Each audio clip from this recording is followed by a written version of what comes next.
கிறிஸ்துவுக்குள் பிரியமானவர்களே, இந்த புதிய நாளின் காலை வேளையிலே உங்களை சந்திப்பதில் மிகவும் மகிழ்ச்சி அடைகிறேன். இன்றைய தினம் நாம் தியானிக்க இருக்கிற வசனம் உபாகமம் 6ஆம் அதிகாரம் 11ஆம் வசனம். நீ நிரப்பாத சகல நல்ல வஸ்துக்களாலும் நிரம்பிய வீடுகளையும், நீ வெட்டாமல் வெட்டப்பட்டிருக்கிற துறவுகளையும், நீ நடாத திராட்சை தோட்டங்களையும் ஒலிவத் தோப்புகளையும் அவர் உனக்கு கொடுப்பதினால் நீ சாப்பிட்டு திருப்தியாகும் போதும். நாம் குடியிருக்க நல்ல வசதிகளுடன் கூடிய வீட்டையும், நீர் ஊற்றுகளையும், திராட்சை தோட்டம், ஒலிவத் தோப்புகளையும் கொடுப்பேன், நீ திருப்தியாவாய் என வாக்கு கொடுத்திருக்கிறார். ஆனால் அடிமை வீடாகிய எகிப்திலிருந்து புறப்பட செய்த கர்த்தரை மறவாதபடிக்கு எச்சரிக்கையாய் இருக்கவும் கட்டளை கொடுக்கிறார். நாம் பிரயாசப்படாமலே இவை அனைத்தையும் நமக்கு தருவதாக வாக்களிக்கிறார். தனது மகனின் பிறந்த நாளுக்கு பரிசு வாங்கி கொடுக்கும்படி பிரட்சன் என்பவர் ஆசைப்பட்டார். பிறந்த நாள் பரிசாக 2 பரிசை தெரிந்து கொண்டார். ஒன்று புது பைக் சாவி, அடுத்து பரிசுத்த வேதாகமம். 2இல் ஒன்றை பரிசாக எடுக்கும்படி பிரைட்சன் தன் மகனிடம் கூறினார்.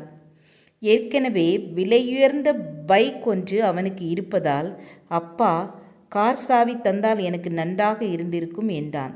பிரைட்சன், மகனே, இன்னும் ஒரு பரிசு, பரிசுத்த வேதாகமம் இருக்கு என்றார்.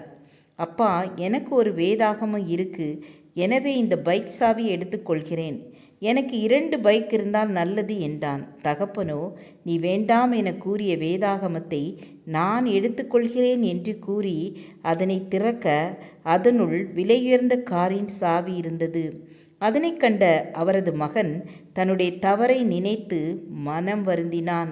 தன் தகப்பன் என் மீது எவ்வளவு அன்பு வைத்திருக்கிறார் என்பதை புரிந்து மன்னிப்பு கேட்டான். விலையுயர்ந்த கார் சாவியை அவனிடம் கொடுத்துவிட்டு, இந்த கார் சாவியை விட விலையுயர்ந்தது பரிசுத்த வேதாகமந்தான் என்று தன் மகனுக்கு எடுத்து கூறினார். ஆம், இன்று நம் பிள்ளைகள் விரும்பி கேட்டவற்றை வாங்கி கொடுக்கிறோம். அதே வேளையில் கர்த்தரை தேடவும் கற்றுக் கொடுக்க வேண்டும். ஞானா அண்ணனின் ஒரு பாடல் வரிகளில், திருமறையை தினம் படித்தால் பரத்தில் நீதான் ஹீரோ, திருப்பாமலே மூடிவிட்டால் பரமன் முன்னால் ஜீரோ என்று எழுதியுள்ளார். இயேசுவோடு உள்ள உறவு நித்திய ஜீவனையும், உலக உறவு வறுமையும் கொடுக்கும். திருப்தியான வாழ்வு தராது. திருப்தியான வாழ்வு கிடைக்க கட்டளைகளை கடைபிடித்து வாழ வேண்டும். சிந்தனை உயர்வை தேடி ஓடி வர வேண்டும். இயேசுவின் பாதத்தண்டையிலே வந்து நிற்க வேண்டும். ஜெபம் செய்வோம்.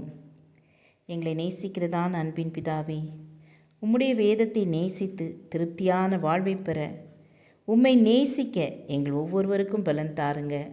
இயேசுவின் நாமத்தில் பிதாவே, ஆமேன், ஆமேன். God bless you.